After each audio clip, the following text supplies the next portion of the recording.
Hey everyone, happy Halloween, happy Samhain, Icha Chana Hanalgrieve, and happy Celtic New Year to the Celts out there. This is a bit of a change this month from our usual readings. Why? Because two reasons actually, but the first reason is this is Scorpio season, and what does Scorpio always want us to do? It wants us to dig that little bit deeper and to see where we can let go of the old and transform it and begin again like the phoenix from the flame into something new. So what we're going to do this month is we're going to focus, rather than focusing on the outside things that are happening around us, because they'll still happen either way, we're going to focus on what's going on inside, and we're going to see if Spirit has a particular deep message that it wants to convey to you, that it wants to have a conversation with you about, that's somewhat different to what's going on the outside. So we're going to use the Scorpio energy to dig deep, get personal, and find out maybe where we can transform, where we can grow. So the second reason I'm doing the readings a bit differently is because I'm moving home. So this is going to be the last month that we're going to be doing these readings from my little kitchen. And it's a bit sad, I have to say, where it all started out from my little kitchen, and how, you first came across She Bear was here, at this space, at this table, in this kitchen. But you know what? This is the Celtic New Year, so out with the old and in with the new. Next month we're going to have a brand new place, a brand new environment, and a whole new vibe to get the readings going again. Now, because I'm moving, I don't have a huge amount of time to do readings this month either for the Vimeo reads. So unfortunately this month there won't be any Vimeo readings. I just wouldn't be able to give it the time or the energy or the space that's needed to do that. So I'm very sorry about that, but they'll be back next month. So let's begin. Let's figure out what Spirit wants to have a conversation with us about, and see if there's something in there that we can use, that we can learn from, that we can focus on, and that we can grow from. So what your sun, moon and ascendant, and piece together the bigger picture of maybe what Spirit wants to share with you or help you with. So with that in mind, goodbye from my little kitchen. See you next month. And as always, my beautiful, I am going to leave you with wonderful Halloween wishes, wonderful Samhain blessings, and as usual, all my love and a great big kiss from me to you. Mwah. So Aries, we open up with the first card, the signifying card of what it is that Spirit is going to help you deeply with to transform. And it's love. Love, perhaps for you, needs to be explored this month. What does it mean to be in love? What does it mean to love? What does it mean to have loving relationships in my life? Am I somebody who is able to give and take love in a deep and meaningful way? Or, like this girl, have I turned my back on the reality of love and framed it, so that it's not real, it's an idealization. This isn't a real person. It's somebody that she has put into a box, put into a frame, so that from where she looks, it can all seem perfect. But it's not real. It's not real. She is idolizing perhaps a form of love that is a little bit fantasy. And maybe that's something that's going to be dealt with for you and transformed this month, Aries. You'll notice she has her back to him. Love is looking at her. So love wants to enter into your life, Aries. Love wants to be part of your world. But there's a feeling here of ignoring it. No, I have framed how love is. I have boxed it off. This is how it remains safe for me to love, by not having something real, but as I said, having the fantasy. You see that she's also wringing her hands, which means that she has some anxiety or stress over this whole situation of love. Is she not good enough or worthy enough to be loved by somebody? Or is love something that continuously stresses her out? Therefore, she has to continually frame it in a way that's acceptable for her. She's also wearing the colour purple, which is a lot to do with repentance, a lot to do with deep passions, but also healing on a very, very deep level, because you must surrender something and let go of something. And I think she has to let go of the anxiety and the stress of constantly hoping for this idealized form of love, and realizing that it's time to get a better understanding of what it is to really love yourself enough. To love yourself enough that the people who come into your life, be they lovers, friends, family, whoever it is, to love yourself enough that they respond to that, that they give you proper love, that they give you the love that you deserve, that they give you the quality of love that you deserve. You know, because right here, it all seems to be all playing it safe, Aries, and you're a deep, passionate soul. There's no room in your soul to be playing it safe when it comes to your deep passions. And to support you there, we have Swan Spirit, time for a deep dive. And yeah, it really is. You've got Mars, your ruler, on November 19th, going into the 8th house, into Scorpio, saying it's not enough to just skim the surface, to look like you've got it all together when it comes to love, when it comes to sharing your heart, when it comes to self-love, honouring yourself enough, holding yourself in high enough regard. It's not enough to pretend anymore that you love yourself and to give off this beautiful swan image. What does a swan do? A swan is beautiful and graceful on the outside, but paddling like hell underneath the water to stay afloat. And waters are our emotions. And the Swan Spirit is saying it's time for you to transform this. You can have the calmness in those emotional waters and the beauty and the elegance and the grace to flow with love, to let real people who love you come into your life, and to allow people in your life who give you the space to dive deeply into what it is, you know, that you love, what is a meaningful and loving connection between you and other people. So it's very strong. Love needs to be transformed by going deeper. And this is where you get your new beginning, dawn. I really believe, Aries, that Spirit is going to work with you this month to bring you that new beginning that you so wanted.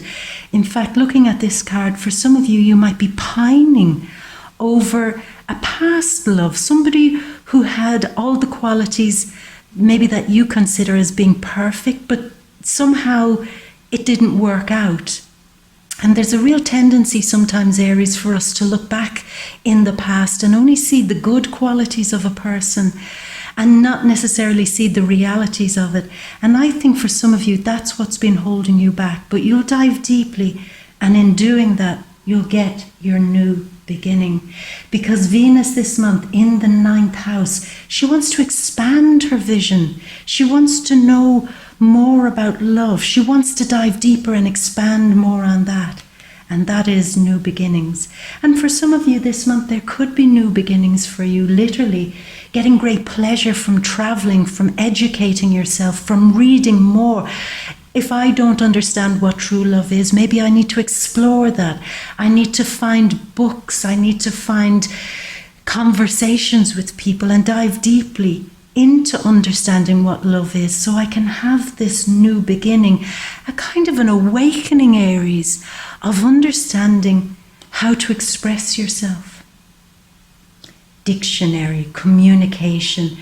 For many of you, it could be that you don't have the right words in your vocabulary, your emotional vocabulary, to express how you feel. And maybe that's part of your new beginning. Maybe that's what you need to dive deep into, exploring how to express yourself in a way that sits right with your soul. I mean, does it mean you have to go in and get the dictionary and look up some big grand words? Not necessarily. You can if you want. But maybe things like poetry, lyrics, people who do have the right words to express something deep in your soul, something loving, There are so many books, poets, by people who do have the right words. Maybe that's part of your new beginning, your new journey, is to go and find how these masters, perhaps, of literature or word can express themselves, so they give you that voice too. It is time to communicate in a new and a different way, Aries, and learn how to find the right words to colour your deep feelings, to add something more to it, you know.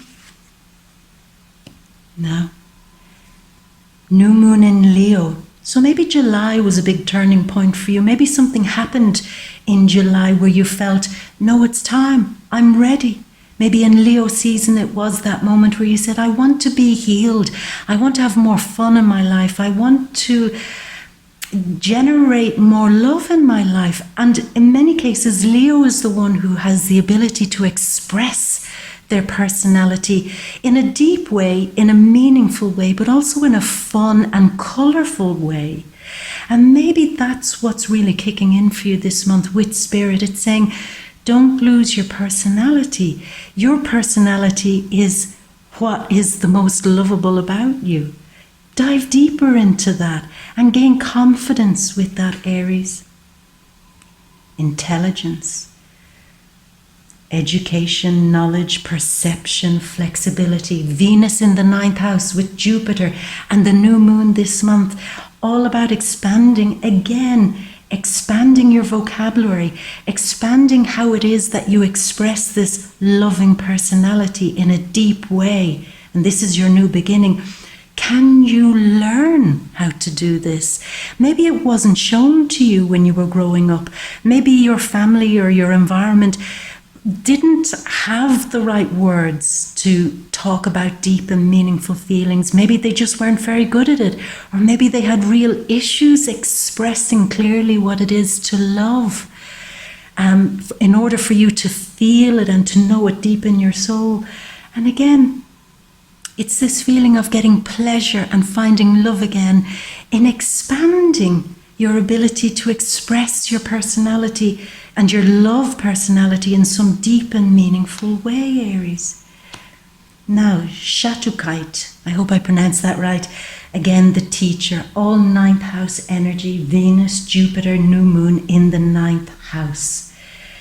I think some of you might be finding somebody who can teach you how to love. It could be a therapist, it could be a friend, it could be books, as I said, poetry, music, something that just opens up a world of expressing your personality in a deep, passionate and meaningful way. There could be a teacher being shown this month to allow you have that, to point you in the right direction, Aries. So watch out for these teachers, these guides, maybe even lovers. New lovers for the singles could come in. They might be a little bit older, maybe a bit more educated, or maybe a bit more of a wild, free spirit when it comes to talking about love and the depths of love and how to express that in a very free and what the hell does it matter, just say what you feel way. Maybe that is coming for you. Now, Shatukite, again, I hope I'm pronouncing it right, is a very interesting stone. It is what you call a pseudomorph stone. In other words, that it takes the form, it takes something that already had a form and it replaces the original form with something new. Like, for example, petrified wood. It starts as wood and it's taken over by, say, silica, and it turns into petrified wood. So it looks the same. It kind of seems the same, but it's totally transformed. And that's what's happening for you, I think, deep in your spirit. Something is giving you more solidity. It's getting rid of the hard love, the hard ways of loving that were set in stone, Aries, and changing it and turning it into something new and beautiful. So it keeps its form. You're able to keep your personality. You're able to keep the truth of your soul, but it becomes something new and beautiful. and something that can give you the opportunity later perhaps to share and to teach and to show other people, this is how I transformed my soul. This is how I learned to love. Spirit helped me. And I took the challenge and I accepted it. And I grew from it. And your last card, blossoming. It's absolutely beautiful. You'll see here, Aries, this is the number 33. In numerology, that's a master number. The master teacher, actually. And it's all about having the ability to see that bigger picture, to understand love, Venus in the 9th house, from the bigger picture. It's not so hurtful when you see it that way. It's not so damaging. And if some of you have been carrying a lot of damage from your past, from love, it can be transformed and you can blossom again into something new. And again, this feeling of mastering love. So wherever love was kind of broken, or where you weren't able to fully express it and communicate it, now you almost, if you allow Spirit help you, become a master communicator in the soul of how to express deep and meaningful love. That's beautiful.